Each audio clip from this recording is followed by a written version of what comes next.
May isang panahon na sapat na ang isang maliit, matibay at tila hindi mapapasok ng telepono upang maramdaman ang koneksyon sa mundo.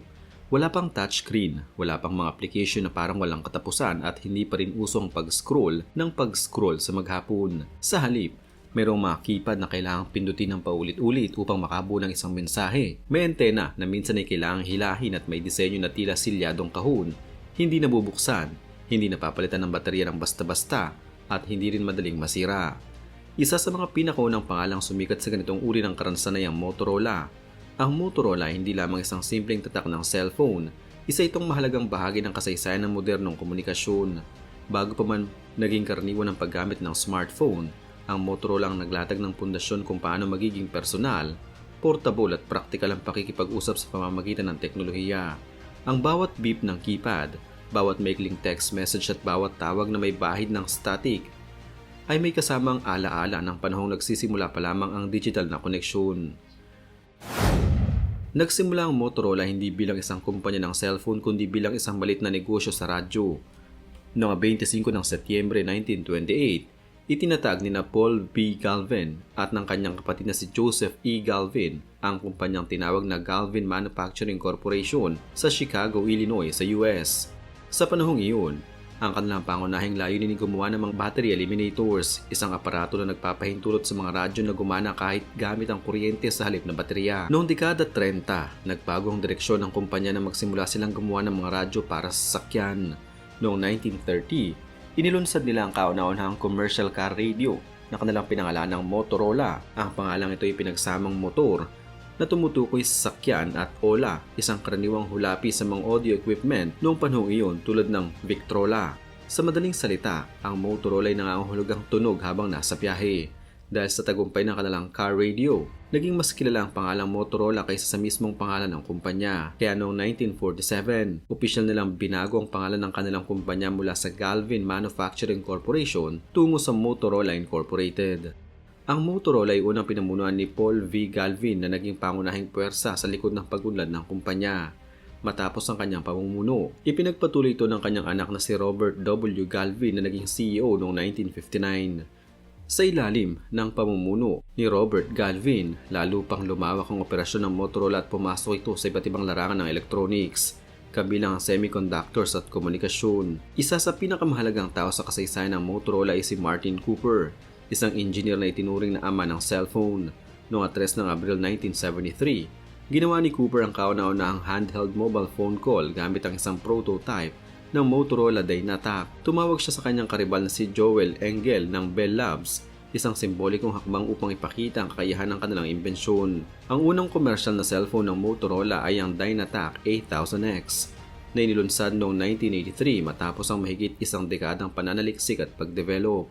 Ang teleponong ito ay may bigat na halos 800 grams at may habang higit 10 pulgada. Ang presyo nitong nung inilabas ay $3,995, nakatumbas ng daan-daang libong piso sa kasalukuyang halaga. Bagamat mahal at hindi praktikal para sa karamihan, ang Dynatac ay naging simbolo ng yaman at modernidad. Ito ang nagbukas ng pinto para sa pag-usbong ng mobile communication at dito nagsimula ang pag-angat ng Motorola bilang leader sa industriya ng cellphone. Sumikat ang Motorola dahil sa pagiging unang nagpakilala ng handheld mobile phone. Sa panahon ng limitado pa ang teknolohiya, ang kakayahang tumawag kahit saan ay isang revolusyonaryong ideya. Bukod dito, kilala ang Motorola sa paggawa ng matitibay at maaasahang device. Noong dekada 90, lalo pang sumikat ang Motorola dahil sa mga modelong tulad ng MicroTac at StarTac. Ang StarTac na inilabas noong 1996 ay isa sa mga unang flip phones sa mundo at naging napakapopular dahil sa compact na disenyo nito. Ito ay naging simbolo ng pagiging moderno at fashionable. Nagustuhan ng Motorola dahil sa tibay, simpleng interface at kakaibang disenyo. Sa panahong wala pang smartphone, sapat na ang malinaw na signal, mahabang battery life at madaling gamitin na keypad. Isa sa mga pinakaunang issue ay ang labis na pagdepende ng Motorola sa tagumpay ng kanilang Razr series, partikular ang modelong inilabas noong 2004. Bagamat naging napakalaki ng benta nito, umaabot sa mahigit 130 million units sa buong mundo, hindi agad nakapaglatag ang kumpanya ng kapalit o susunod na malaking inobasyon. Sa halip na maglabas ng bagong teknolohiyang magtatakda muli ng pamantayan, nagpatuloy sila sa paglalabas ng mga bahagyang binagong bersyon ng Razr. Dahil dito, unti-unting nawala ng interes ang mga mamimili lalo na magsimulang sumulpot ang mas advanced na smartphone mula sa ibang kumpanya. Kasabay nito, lumitaw ang mga reklamo hinggil sa kalidad ng ilang produkto ng Motorola. Halimbawa, ang mga modelong inilabas noong kalagitnaan ng hanggang huling bahagi ng 2000s ay madalas makatanggap ng kritisismo dahil sa mabagal na software, madalas na pag-freeze ng system at limitadong functionality kumpara sa mga kakumpetensya. May mga ulat din tungkol sa mahinang battery performance at hindi maasahang signal reception sa ilang unit. Bagamat hindi ito pangkalahatan sa lahat ng reputasyon ng Motorola bilang isang kumpanyang kilala sa tibay at pagiging maasahan, mas naging seryosong sitwasyon ng hindi agad makasabay ang Motorola sa mabilis na pag-usbong ng smartphone era. Noong 2007, inilunsad ng Apple ang unang iPhone na nagpakilala ng multi-touch interface at isang mas integrated na software ecosystem. Sinundan ito ng pag-usbong ng Android platform noong 2008 na sinuportahan ng iba't ibang manufacturer. Sa panahong ito, tila nahuli ang Motorola sa pag-unaw sa direksyon ng merkado.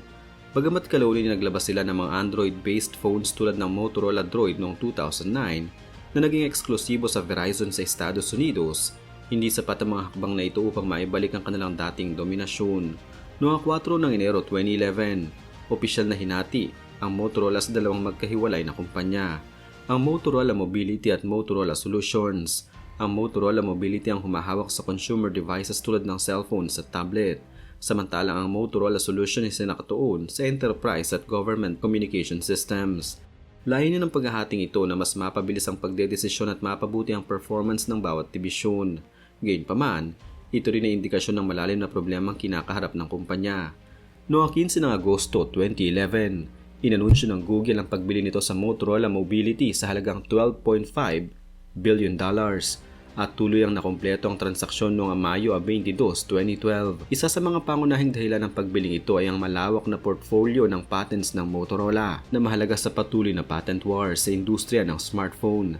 Subalit hindi naging matagumpay ang pamamahala ng Google sa Motorola bilang isang hardware company. Sa loob lamang ng halos 2 taon, ibinenta ng Google ang Motorola Mobility sa Lenovo noong Enero 29, 2014 sa halagang $2.91 billion. Bagamat nanatili sa Google ang karamihan sa mga patents, malinaw na ang pagbebenta ito ay isang indikasyon ng kabiguang gawing profitable ang negosyo ng Motorola sa ilalim ng kanilang pamamahala. Ang pagdating ng Motorola sa Pilipinas ay kaugnay ng mas malawak na pagunlad ng telekomunikasyon sa bansa noong dekada 90. Sa panahong ito, nagsisimula pa lamang ang mobile phone industry at ang paggamit ng cellphone ay tinuturing na isang luho na kayang bilhin lamang ng ilang sektor ng lipunan. Sa mga unang taon ng mobile communication sa Pilipinas, kilala ang Motorola sa pagbibigay ng mga device na ginagamit ng mga early adopters, mga negosyante, profesional at mga tao may matas na antas ng kita. Isa sa mga pinakaunang naging popular na modelo ay ang Motorola Microtak, na bagamat mas nauna sa StarTAC ay naging simbolo ng unang henerasyon ng portable mobile phones sa bansa. Sumunod dito ang Motorola StarTAC na inilunsad noong 1996 sa Pilipinas. Ang modelong ito ay naging napakapopular noong huling bahagi ng dekada 90 hanggang unang bahagi ng 2000s. Ayon sa mga retail listings at historical pricing data mula sa mga lumang advertisement ng telecom providers tulad ng Globe at Smart, ang presyo ng StarTAC sa Pilipinas ay karaniwang nasa pagitan ng 30,000 hanggang 45,000 pesos, depende sa variant at package inclusion. Sa panahong iyon, ang halagang ito ay katumbas na ng isang maliit na sasakyan o ilang buwang sahod ng ilang profesional. Noong 2004, inilunsad ang Motorola Razr V3 na naging isa sa mga pinakamatagumpay na cellphone sa kasaysayan ng kumpanya. Sa Pilipinas, ang Razr V3 ay unang binenta sa presyong humigit kumulang 25,000 hanggang 32,000 pesos batay sa mga archive listings mula sa mga retailer tulad ng Memo Express at mga telecom bundles ng Globe at Smart. Dahil sa manipis nitong disenyo na may makapal na humigit kumulang 13.9mm lamang, naging kakaiba ito sa merkado na dominado ng mas makakapal na phone. Ang Razr ay hindi lamang isang gadget kundi isang simbolo ng estado sa lipunan. Madalas itong makita sa mga artista, modelo at mga personalidad sa telebisyon. Ang pagbagsak ng Motorola ay hindi isang biglaang pangyari kundi resulta ng sunod-sunod na pagkukulang sa estratehiya at teknolohikal na adaptasyon. Isa sa mga pinakamahalagang dahilan ay hindi nalaagarang pagtanggap sa kahalagahan ng software ecosystem sa modernong cellphone. Habang ang Apple ay nakatuon sa integrasyon ng hardware at software sa pamamagitan ng iOS, at ang mga kumpanyang tulad ng Samsung ay agresibong yumakap sa Android platform, ang Motorola ay tila nahirapang tukuyin ang kanilang posisyon. Sa halip na manguna sa inobasyon, napunta sila sa posisyon ng paghahabol. Dagdag pa rito, ang kanilang user interface at software experience ay hindi naging kasing polished kumpara sa mga kakumpetensya nito. Kahit na gumamit sila ng Android sa mga modelong tulad ng Droid series, hindi sapat ang kanilang differentiation upang makahikayat ng mas malawak na merkado. Mayroon ding aspeto ng marketing at branding na nakaapekto sa kanilang pagbagsak. Habang ang ibang kumpanya ay nag-invest ng malaki sa advertising at global branding campaigns, naging limitado ang visibility ng Motorola sa mga bagong henerasyon ng consumer. Unti-unti, nawala ang kanilang presensya sa isip ng mga mamimili.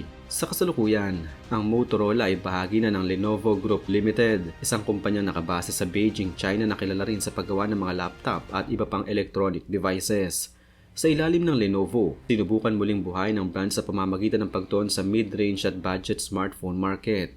Isa sa mga pinakakapansing-pansing hakbang ay ang pagbabalik ng Razr bilang isang foldable smartphone noong 2019.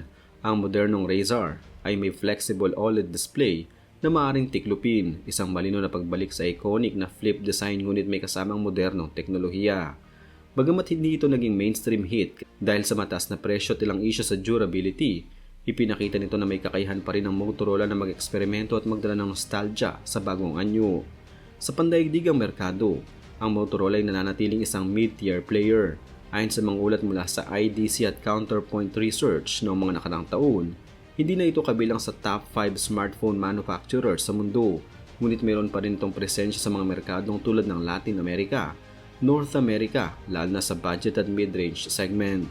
Sa Pilipinas, ang presensya ng Motorola ay mas limitado kumpara sa mga dominanteng brand tulad ng Samsung, Xiaomi, Realme at Vivo. Bagamat may mga modelong available sa online platforms at piling retail stores, hindi na ito kasing visible tulad noong kasikatan nito noong dekada 2000.